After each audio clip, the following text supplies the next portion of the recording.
Hello everyone, welcome to JEE पे जीत series at Learnohub हब। मैं हूं अद्रिज और मेरे साथ आप पढ़े हो physics for JEE only at learnohub.com, जहां पे आपको मिलते हैं फिजिक्स, केमिस्ट्री, मैथमेटिक्स के सारे चैप्टर्स के सारे वीडियोस, सारे लेक्चर्स बिल्कुल फ्री।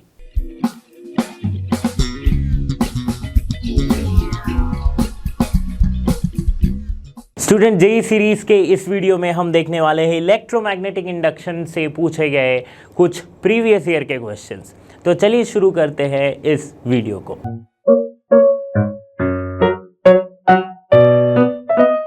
स्टूडेंट्स, पहला क्वेश्चन हमारे पास क्या आता है, देखो। The current in an inductor is given as I equals to 3t plus 8 where t is in second. The magnitude of the induced EMF produced by the inductor is 12 millivolt and the self inductance of the inductor will be। बहुत ही simple सा question पूछा है, आपको बस इतना सा जवाब देना है कि करंट हमारे पास दिया गया है 3t plus 8। ओके, अब मैग्नीट्यूड ऑफ ईएमएफ की मैग्नीट्यूड कितनी है produce in the inductor is 12 millivolt. ठीक है, चलो कोई बात नहीं। अब ईएमएफ की मैग्नीट्यूड यानी कि L D I D T ये है 12 मिलीवोल्ट। ठीक है, ये हमारे पास दिया गया है 12 मिलीवोल्ट। ठीक है, अब डी आई डी टी को अगर डिफरेंशिएट करूं तो L D D T of आई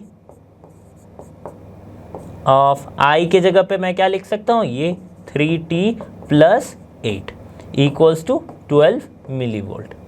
ठीक है, और ये क्या है, मैग्नीट्यूड से हम डील कर रहे हैं। सो मैग्नीट्यूड से डील करो तो इसकी अगर डिफरेंशिएट करो तो क्या मेरे पास वैल्यू आ गई 3। सो 3l इक्वल्स टू 12 मिलीवोल्ट, है ना। So L equals to 4 milli henry. ठीक है, सो L की वैल्यू क्या आ जाएगी, देखो मिली हेनरी में दिया है तो 4 लिख देना यहाँ पे। न्यूमेरिकल बेस्ड क्वेश्चन था 2024 का, समझ में आ गया। नेक्स्ट क्वेश्चन पे चलते हैं। नेक्स्ट क्वेश्चन क्या कह रहा है, the current in a coil changes from 0 to 2 ampere in 0.5 seconds. If the induced EMF is 80 volt, the self inductance of the coil is. Self inductance of the coil पूछा गया। अच्छा, induced EMF magnitude लेंगे तो induced EMF यहां पे कितना दिया गया है, 80 वोल्ट। फिर से लो, L D I D T equals to 8 volt. ठीक है, ओ सॉरी 80 है ना, 80 वोल्ट है ना। अब देखो क्या हो रही है कि एल की जो वैल्यू है, एल की वैल्यू दिया गया है आपके पास, एल की वैल्यू नहीं दी गई है। हमें निकालनी है क्या, एल की वैल्यू, सेल्फ इंडक्टेंस एल की वैल्यू निकालनी है। सो अब हम क्या करेंगे, ये जो रेट ऑफ चेंज है, मतलब 0 से 2 एम्पियर हो रहा है कितने सेकेंड में, 0.5 सेकेंड में। 0.05 सेकेंड में ये 0 से 2 एम्पियर हो रहा है। तो मैं simply D I D T को इस तरह से लिखता हूं। डी आई डी टी क्या है, डी आई डी टी है चेंज इन करंट, और चेंज ये rate of change of current है। सो 0 से 2 एम्पियर यानी कि 2/0.05 लिख सकता हूं मैं, कोई दिक्कत नहीं है इसमें। ऐसा नहीं है कि डी आई की वैल्यू 2 है या डी टी की वैल्यू ये है, ये रेट है। करंट 2 एम्पियर हो रही है 0.5 सेकेंड में, 0.05 सेकेंड में। ठीक है, तो डी आई डी टी की जगह पे मैं 2/0.05 लिख सकता हूं। सिंपल मैथमेटिक्स है, 80 वोल्ट है यहाँ पे, बस सॉल्व कर दो। अब सॉल्व कर देंगे तो हमारे पास L की जो वैल्यू आएगी that is L equals to 80 into 0.05 by 240 यानी कि 4 into 5 into 10 to the power, यहाँ से आएगा 10 टू दी पावर -2 और यहाँ से आएगा +1, सो 10 टू दी पावर -1, 4 2 20 यानी कि 2 Henry will be the correct answer. 2 Henry कहाँ पे है, ऑप्शन डी में 2 हेनरी है, टिक मार्क लगा दो। ठीक है, समझ में आ गया क्वेश्चन किस तरह से, दोनों क्वेश्चन सिमिलर टाइप के थे, हमने सॉल्व किए। क्वेश्चन नंबर 3 देखो, 2023 के पेपर का question. A transformer of efficiency दी गई है 80%, works at 10 volt and 4 kilowatt. ठीक है, if the secondary voltage is 240 volt, the current in the secondary coil is. ठीक है, ट्रांसफॉर्मर में ट्रांसफार्मर की जो एफिशिएंसी होती है दैट इज कितनी होती है, we output power by input power. तो आउटपुट पावर हम किस में देखते हैं, सेकेंडरी कॉइल में। तो सेकेंडरी कॉइल की वोल्टेज इनटू सेकेंडरी कॉइल में करंट बाय प्राइमरी कॉइल की वोल्टेज इनटू प्राइमरी कॉइल की करंट, यही तो हम लिखते हैं output power by input power, P equals to VI, है ना। अब देखो सेकेंडरी वोल्टेज हमारे पास दी गई है, सेकेंडरी वोल्टेज हमारे पास दी गई है क्या, 240 volt secondary voltage. Secondary current हमें निकालनी है, ठीक है, और प्राइमरी वोल्टेज दिया गया है और प्राइमरी पावर दिया गया है, तो प्राइमरी करंट हम निकाल सकते हैं। So primary current IP equals to power initially by primary voltage, कितना है 4 किलोवाट, यानी कि 4000 वाट बाय वोल्ट कितनी है प्राइमरी में, 10 वोल्ट, ठीक है। सो 400 एम्पियर है प्राइमरी का करंट। तो सेकेंडरी का करंट अब निकल जाएगा बहुत ही सिंपली, यहां से अगर मैं लिखूं ईटा कितनी दी गई है 80%, सो 80/100 इक्वल्स टू हमारे पास है सेकेंडरी कॉइल का voltage that is 240 volt. Secondary coil की current we have to calculate, Vp is given as 10 volt और current in the primary coil is 400। 0 0 will cancel out, और क्या कैंसिल हो रहा है देखो, 1 0 1 0 1 0 1 0, यहां से सारा कैंसिल, 4 6, ठीक है। सो कितना आ जा रहा है, IS इक्वल्स टू 80/6, ठीक है, 80/6 सही जा रहा है, सब कुछ सही है ना, 80/6 आ रहा है, 40/3, सो 3 बचा 13 पॉइंट कुछ आ रहा है क्या, हाँ देखो 1.33 है, सो 13.33 will be the correct answer, ठीक है, 13.33 will be the correct answer. Okay, option 2 is the correct answer. समझ में आ गया, चाहिए एम्पियर में लिख दो, एम्पियर यूनिट है इसकी। क्वेश्चन नंबर 4 JEE 2023 का question, a coil is placed perpendicular to the magnetic field of 5000 tesla, when the field changes to 3000 tesla in 2 seconds, field changes to 3000 Tesla in 2 seconds, the induced EMF is 22 volt is produced in the coil. If the diameter of the coil is 0.02 meter, the number of turns in the coil is, number of turns in the coil पूछा जा रहा है। एक coil को देखो, एक coil को perpendicular रखा गया है किसके, मैग्नेटिक फील्ड के, ठीक है, perpendicularly place towards the magnetic field. तो हमें क्या पता है, EMF जो होती है दैट इज N d∅dt हम लिख सकते हैं, ठीक है। अगर मैं सिंपली इसकी मैग्नीट्यूड को कंसीडर कर रहा हूं, N d∅dt magnitude consider, negative sign नहीं ले रहा हूं, ओके। सो N d∅dt है, और इसको मैं इस तरह से भी लिख सकता हूं ∆φ∆t। d∅dt होती है कंटिन्यूअस सिस्टम की, नहीं कंटिन्यूअस अगर नहीं है, हमारे पास टर्म्स दिया गया है कि 5000 से 3000 चेंज हो रहा है 2 सेकंड में, तो मैं इस यहाँ पे लिख सकता हूं। अब देखो 5000 से 3000 चेंज हो रहा है क्या, मैग्नेटिक फील्ड चेंज हो रही है, बट ये तो फ्लक्स है, फाई तो फ्लक्स है, बट फाई तो ये भी होती है ∆BA, ठीक है, ∆BA होती है। सो cos 90 आ गया परपेंडिकुलर, सो cos 90 की वैल्यू 1, सो BA की जगह पे ∆BA, तो ∆BA क्या है 5000 minus 3000 that is 2000 Tesla into pi r², ठीक है, ये एरिया हो गया। सो 2000 इंटू पाई इंटू आर की वैल्यू कितनी है, देखो रेडियस दिया गया है क्या 0.02 मीटर, सो 0.02 का स्क्वायर, ठीक है। सॉल्व करके देखेंगे तो हमारे पास जो वैल्यू आएगी फाई की दैट विल बी अबाउट 0.2 पाई, इतनी वैल्यू आ रही है 0.2 पाई। अब बस पुट कर दो, इसमें हम पुट करेंगे तो n into 0.2 pi by second कितनी दी गई है 2 सेकेंड्स, बस काम खत्म है यहाँ पे। अब EMF जो आपके पास है, यहां से मैं लिख रहा हूं EMF इक्वल्स टू n 0.1 पाई, ठीक है। अब n इक्वल्स टू EMF कितनी दी गई है, EMF हमारे पास कितना है, an induced EMF of 22 volt, so 22/0.1 into pi की वैल्यू 22/7, ठीक है, पाई की वैल्यू 22/7, 22 विल कैंसिल आउट, यहाँ से 0.1 ये यहाँ का 10 ऊपर गया, सो n इक्वल्स टू कितना हो जाएगा 70 आ जाएगा। सो 70 turns will be the correct answer.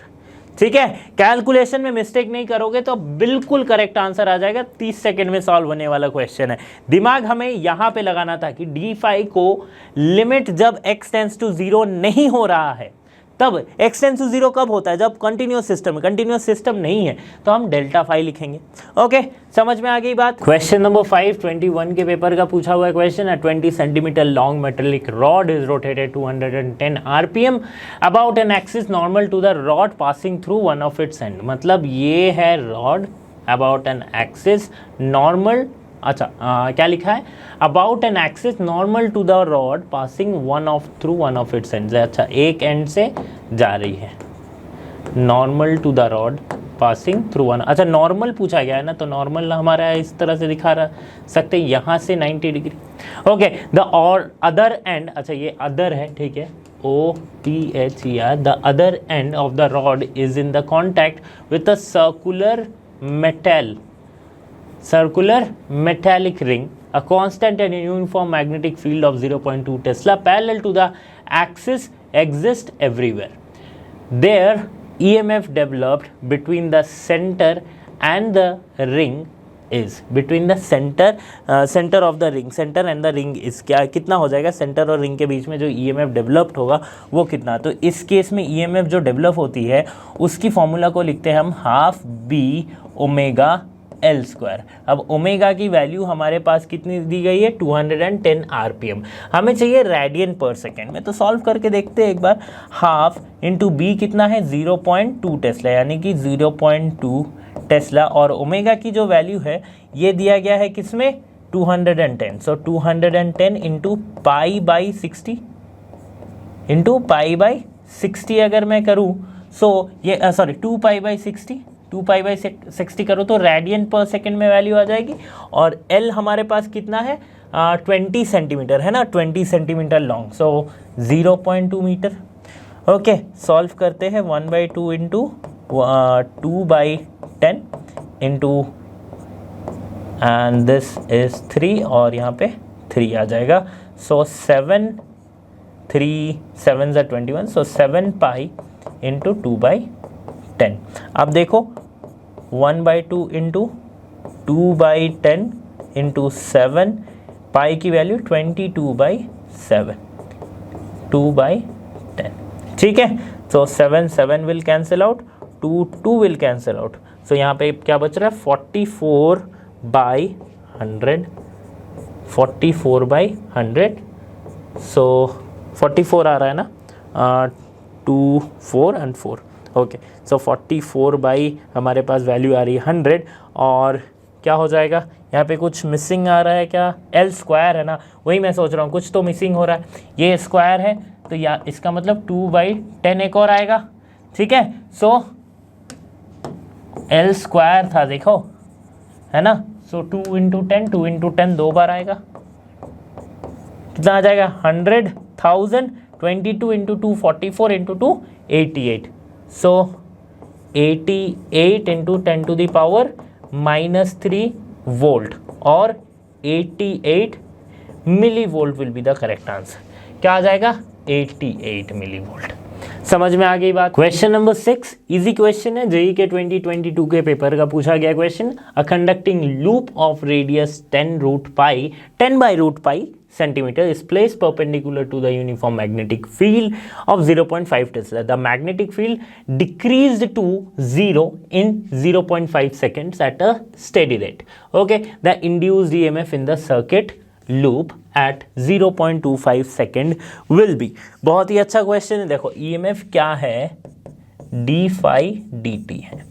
ठीक है, फिर से वही बात आ रही है कि अगर डिक्रीज का रेट दिया गया है तो मैं इसको लिख सकता हूं BA, और इस B के जगह पे मैं डेल्टा B लिखूंगा। तो सिंपली मैं लिख सकता हूं delta phi upon delta T। Delta phi क्या है, initial minus final, so B minus BA minus 0, ये मैं लिख सकता हूं बाई T। कैसे, पहले क्या था मैग्नेटिक फील्ड सपोज करते बी था, डिक्रीजेस टू 0, टाइम कितना लगा, टी टाइम में, टी, अच्छा ये वैल्यूज मैं अब पुट करके बताता हूं। सो बी मैग्नेटिक फील्ड कितनी है, 0.5 टेस्ला, ठीक है, एरिया इनटू एरिया कितनी हो जाएगी, पाई आर स्क्वायर। अच्छा एरिया की बात हम लिखे करते हैं अलग से, एरिया ऑफ द लूप क्या हो जाएगा, A equals to pi R square. अब आर क्या है, 10/√पाई सेंटीमीटर, सेंटीमीटर से चेंज करेंगे तो मीटर, सो 0.1 का स्क्वायर अपॉन पाई की स्क्वायर, रूट पाई की स्क्वायर, तो रूट पाई की स्क्वायर कितनी आ जाएगी, पूरा होल स्क्वायर करके पहले दिखा, तो देखो पाई आर स्क्वायर, अब pi into 0.1 square by pi, pi pi will cancel out, 0.01 will be the area, ठीक है। अब एरिया की वैल्यूज को हम यहां पे पुट कर सकते हैं, यानी कि मैग्नेटिक फील्ड इनटू एरिया क्या है 0.01, और टाइम कितना लग रहा है, टाइम कितना लगा था चेंज होने में भाई, चेंज होने में लगा था हमारे पास 0.5, ठीक है, 0.5 सेकेंड हमें टाइम लगा था चेंज होने में, ठीक है, मैग्नेटिक फील्ड चेंज होने में। तो हमारे पास वैल्यूज कितनी आ गई, 0.01 वोल्ट, 0.01 वोल्ट, यानी कि इसे मैं लिख सकता हूं 1 × 10⁻⁻2 वोल्ट और 10 × 10⁻³ volt, that is 10 milli volt, ठीक है। सो 10 मिली वोल्ट जो होगा वो हमारा करेक्ट आंसर हो जाएगा, option 2। Okay, question number 7, the electric current in the circular coil of 2 turns produces a magnetic induction B1 at its center. The coil is unwound and rewound into a circle of 5 turns, and the same current produces a magnetic induction of B2 at its center. The ratio of B2 and B1 will be, ठीक है। तो यहाँ पे क्या लिखा गया, electric current of a circular coil जिसकी 2 turn है, 2 टर्न्स है, वो B1 करंट प्रोड्यूस कर रही है मैग्नेटिक इंडक्शन, और उसको फिर से क्या किया, उस कॉइल को खोल दिया गया, फिर से जोड़ा गया, इस तरह से फिर से कॉइल बनाया गया कि इसमें अब 5 टर्न्स हो गई, मतलब रेडियस जो है उसका घट गया, ठीक है। अब and the same current produces a magnetic induction B2 at its centre. Okay, so समझ लेते हैं कि एक बार कॉइल है जब 2 टर्न है, ठीक है, इस कॉइल को खोल के फिर इस तरह से लगाया गया कि अब है कॉइल इसकी 5 टर्न हो गई। So here N1 equals to है 2, यहाँ पे N2 इक्वल्स टू है नंबर ऑफ टर्न्स है 5, ठीक है। अब इसके सेंटर पे आ रही थी B1, इसके सेंटर पे आ रही है B2, अब इसकी B1/B2 का रेशियो हमसे पूछ लिया गया है, ठीक है। So centre of the coil में मैग्नेटिक फील्ड होती है μ0 Ni upon 2r, that is radius. So B1 के लिए क्या हो जाएगा, μ0 N1I, करंट तो सेम है, बाई ट्वाइस R1, ठीक है, और B2 क्या हो जाएगा, μ0 N2I बाई ट्वाइस R2, ठीक है। अब थोड़ा रिलेशन को समझते हैं कि 2 × R1 अगर मैं करूं तो मुझे यहां पे 5 × R2 मिलेगा। लेंथ तो वायर की सेम है, 2 बार टर्न करके जितना लेंथ होगा 5 बार टर्न करके मेरा लेंथ उतना आएगा, सिंपल सी बात है, ठीक है। सो 2R1 इक्वल्स टू 5R2, किसी एक के टर्म्स में चेंज करें तो R1 इक्वल्स टू 5/2R2, ठीक है। ये एक रिलेशन इंपॉर्टेंट हमारे पास आ गया। अब क्या करना है, B2 के जगह पे R2 वाली B1 के जगह पे R1 वाली वैल्यूज पुट कर दो। सो μ0 N1I 2 × R के जगह पे हमने क्या पुट किया, 5, R1 की जगह 5/2R2 पुट किया, 2 विल कैंसिल आउट, ठीक है। सो यहाँ पे मेरे पास क्या आ गया, B1 विल बी, B1 हमारे पास क्या आ गया, μ0 N1I बाय 2 कैंसिल आउट हुआ तो 5R2, ठीक है। अब B1 is to B2 हम कर देंगे। सो B1/B2 B2 अगर मैं करूं तो सारे कांस्टेंट जैसे म्यू नॉट आई ये सारे कैंसिल आउट हो जाएंगे और R2 भी कैंसिल आउट हो जाएगा। तो मेरे पास बचेगा क्या, B1 क्या हो जाएगा N1/5 और B2 क्या हो जाएगा, B2 हो जाएगा मेरा N2/2। सो नीचे है N2 और ऊपर है 2। ठीक है, सो B1/B2 equals to N1/N2 into 2/5। अब N1/N2 क्या है, N1 है 2, N2 है 5।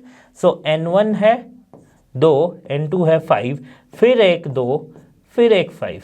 सो 4/25। सो B1/B2 की जो वैल्यू आ रही है वो क्या आ रही है 4/25। Ratio is 4/25। ओके अच्छा, B2/B1 पूछा है तो उल्टा कर दो। यहां पे देखो B2/B1 पूछा है, सो B2/B1 क्या हो जाएगा 25/4 हो जाएगा। ठीक है, सिंपल सा आंसर है, option B will be the correct answer. Okay, किस तरह से सॉल्व किया आपने देख लिया। क्वेश्चन नंबर 8 2022 के जेई के क्वेश्चन में पूछा जाने, जेई के पेपर में पूछा जाने वाला question. An inductor coil stores 64 joule of magnetic field energy and dissipates energy at the rate of 640 watt। ठीक है, dissipate watt है मतलब ये पावर है। Okay, when the current of 8 ampere is passed through it, if the coil is joined across ideal battery, find the time constant of the circuit in seconds। तो time constant जो होती है tau, that is L/R हम लिखते हैं। ठीक है, वैसे ये वाला जो कंसेप्ट है ये फिलहाल आपके सिलेबस में नहीं है, बट चूंकि ये क्वेश्चन पूछा गया था रीसेंट एग्जाम में ही तो मैं बता रहा हूँ। Time constant is equals to L/R होती है। अब हमारे पास रेजिस्टेंस है क्या रेजिस्टेंस, तो रेजिस्टेंस हमारे पास नहीं है, तो रेजिस्टेंस हमें निकालनी पड़ेगी और टाइम कांस्टेंट हमें निकालना पड़ेगा। ठीक है, और रेजिस्टेंस भी निकालनी पड़ेगी और इंडक्टेंस भी निकालनी पड़ेगी। तो देखो कैसे निकालते, यहाँ पे हमारे पास दी गई है an inductor stores 64 joule of magnetic energy. So magnetic energy जो दी गई है दैट क्या होती है, half L/I0² equals to 64 joule है। ठीक है, सो हाफ इंटू L हमें पता नहीं है, I0², I0 कितनी है, करंट देखो, करंट कहाँ पे दी गई 8 एम्पियर। सो 64, 8 की स्क्वायर 64 इंटू 64 कैंसिल आउट। सो L हमारे पास कितना आया 2 हेनरी। ठीक है, ये हमारे पास क्या आ गया, L आ गया। अब पावर जो होती है वो होती है I²R। यहां से मैं रेजिस्टेंस निकाल सकता हूं, L मेरा निकल गया। अब यहां से मुझे निकालना है रेजिस्टेंस। पावर क्या दिया गया, अच्छा I² फिर से 64 इंटू रेजिस्टेंस मुझे पता नहीं और पावर बट पता है। तो पावर कितनी हो जाएगी, पावर कितनी दी गई है देखो 640 वाट, सो इक्वल्स टू 640 वाट। तो रेजिस्टेंस कितनी आ गई 640/64 दैट इज 10 ओम। ये आ गया हमारे पास रेजिस्टेंस। टाउ कितना हो जाएगा L/R दैट इज 2/10 यानी कि 0.2 seconds. So 0.2 second, option 4 is the correct answer. ठीक है, समझ में आ गया बहुत, समझ में आ गया पूरा। ये 1/5 होगा और 0.2 अब जैसे भी लिखो। ओके, सो इस तरह के क्वेश्चंस हमने किए हैं और ये जो टाउ वाला क्वेश्चन ये थोड़ा नया टाइप का क्वेश्चन है और फिलहाल आपके सिलेबस में भी नहीं है। तो स्टूडेंट्स इसी तरह के वीडियोस के लिए आप लर्नो हब के साथ बने रह सकते हैं क्योंकि लर्नो हब फ्री है पर बेस्ट है। So thanks for being here and have a great day.